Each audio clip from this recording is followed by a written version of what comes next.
Om Shanti. Good morning सभी को। बहुत बहुत याद और प्यार, स्नेह संपन्न।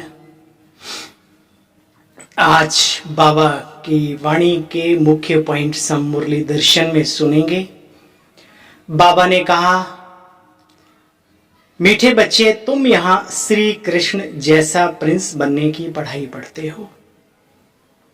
तुम्हें पढ़ाने वाला स्वयं परमात्मा भगवान है, जिसको परम पिता कहा जाता है, जिसको हम स्नेह से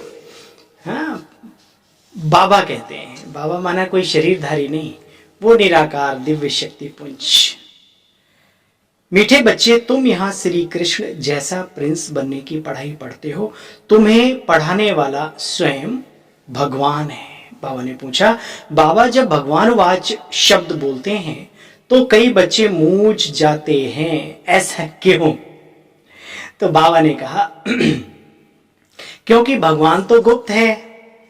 वे समझते हैं शायद इस दादा ने भगवान वाच बोला, ब्रह्मा बाबा ने, दादा लेखराज ने, परंतु निराकार भगवान को बोलने के लिए जरूर मुख चाहिए।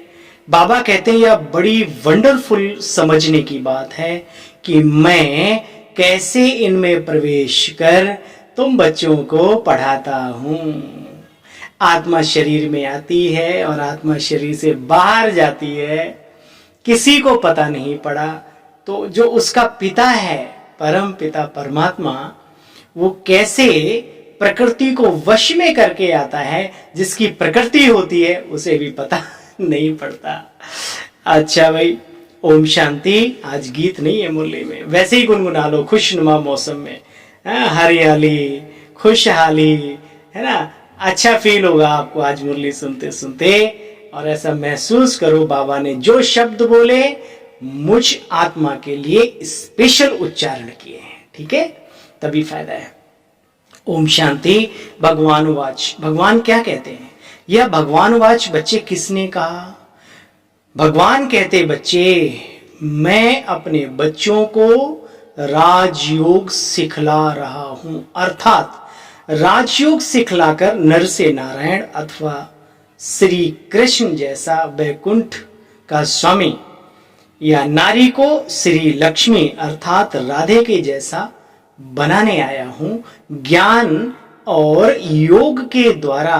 परंतु पढ़ेंगे तो बनेंगे, पुरुषार्थ करेंगे तो इतना ऊंच पद पाएंगे।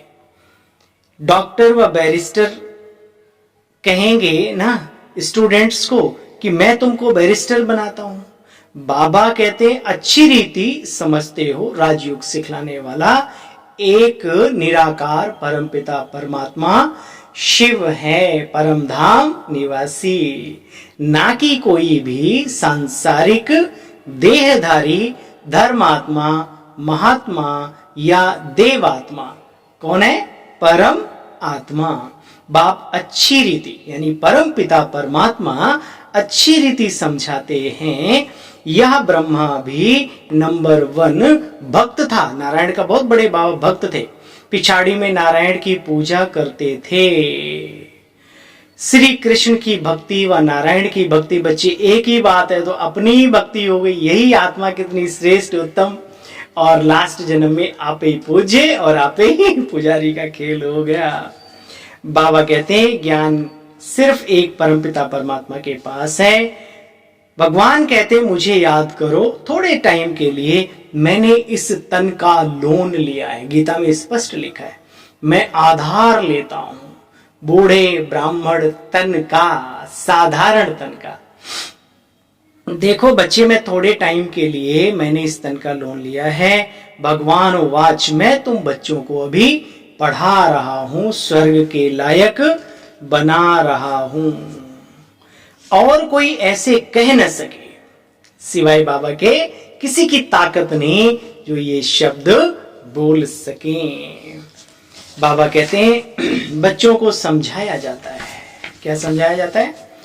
परिपक्व अवस्था होने से भक्ति आप पे ही छूट जाती। भक्ति कोई बुरी बात नहीं, लेकिन जब आपको बहुत शक्तिशाली चीज मिल जाए ज्ञान का सूर्य आपके जीवन में उदय हो जाए तो दीपक का महत्व नहीं रहता जितना अंधेरी रात में दीपक का महत्व रहता।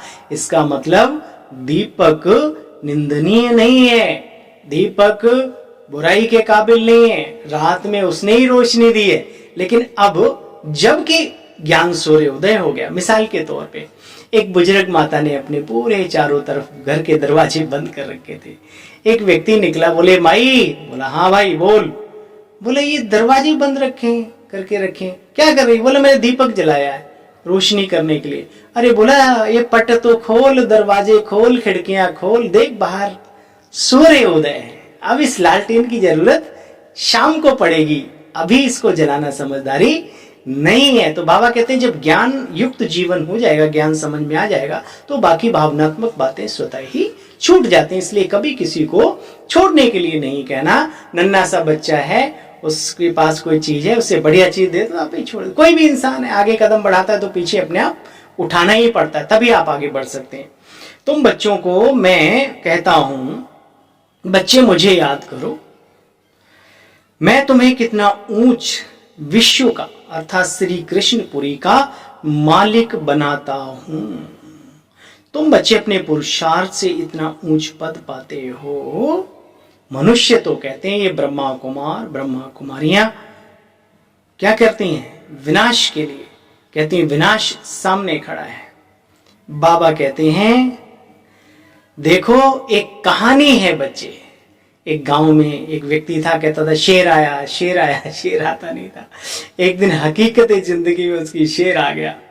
वो चिल्लाता रहा, शेर आके खा गया और कोई बचाने नहीं आया। मेरे भाइयों, न जाने कब से महाविनाश लीला की आवाजें गूंज रही हैं चारों तरफ। साइंसदानी भी कहते हैं, आम बड़े महात्मा जन भी कहते हैं कि भाई अब अति हो गई है, अब ये होने वाला ये, लेकिन एक दिन हो जाएगा। परमात्मा कहते हैं मैं तो इतने वर्षों से घोषणा कर रहा हूं कि जब तक सतयुगी दुनिया की संपूर्ण स्थापना नहीं हो जाती तब तक के लिए दुनिया मैंने टिका के रखी है, रोक के रखी है। ठीक है, अब जिस दिन संपूर्णता प्राप्त हो गई उस संसार की, आत्माएं तैयार हो गई, ये संसार किसी भी कीमत पर रुकने वाला नहीं है, नहीं है, नहीं है। तो बाबा कहते हैं देखो बच्चे, फिर वो शेर आया और खा गया। तो सब समझते हैं कि थोड़ा थोड़ा काल आएगा बच्चे, एक साथ महाकाल आएगा। अभी महाकाल आया हुआ है, बाबा ने अपने लिए महाकाल टाइटल अपने लिए रखा हुआ। सबको ले जाएंगे, अगर पवित्र नहीं बनेंगे, योग नहीं करेंगे तो अंत में सजा खानी पड़ेगी। बाबा ने कहा मुरली यानी ज्ञान सुनने सुनाने से भी कोई पाप नहीं कटते, कोई आत्मा उच्च श्रेष्ठ नहीं बनती जब तक कि उसके अंदर योग की शक्ति ना इकट्ठी हो। ठीक है, ये अटेंशन देना है। बाकी ज्ञान योग सुनाकर अंधों की लाठी भी बनना है। कल की मुरली बहुत ही बढ़िया बाबा ने बात कही थी। बाबा कहते हैं देखो बच्चे, भगवान कहते हैं मैं तुम्हें भक्ति का फल देने आया हूं। भक्ति का फल क्या है? ये ज्ञान, दिव्य ज्ञान, गॉडली नॉलेज। भक्ति का फल क्या है? योग की वो अनुभूति जो हम सुनते आए, अभी करने का वक्त है। देखो बच्चे, भंबोर को आग लगेगी जरूर, फिर टू लेट हो जाएगा। इसलिए परमात्मा कहते बच्चे, हे आत्माओं, अब जल्दी जल्दी पुरुषार्थ करते जाओ। बाबा बच्चों को कोई और तकलीफ देते नहीं। सुना, बाबा अपने बच्चों को कोई और तकलीफ देते नहीं। अच्छा भाई, मीठे मीठे सिकिल दे बच्चों प्रति माता पिता बाप दादा का याद प्यार और गुड मॉर्निंग। रूहानी बाप की रूहानी बच्चों को नमस्ते बाबा, नमस्ते नमस्ते बाप दादा।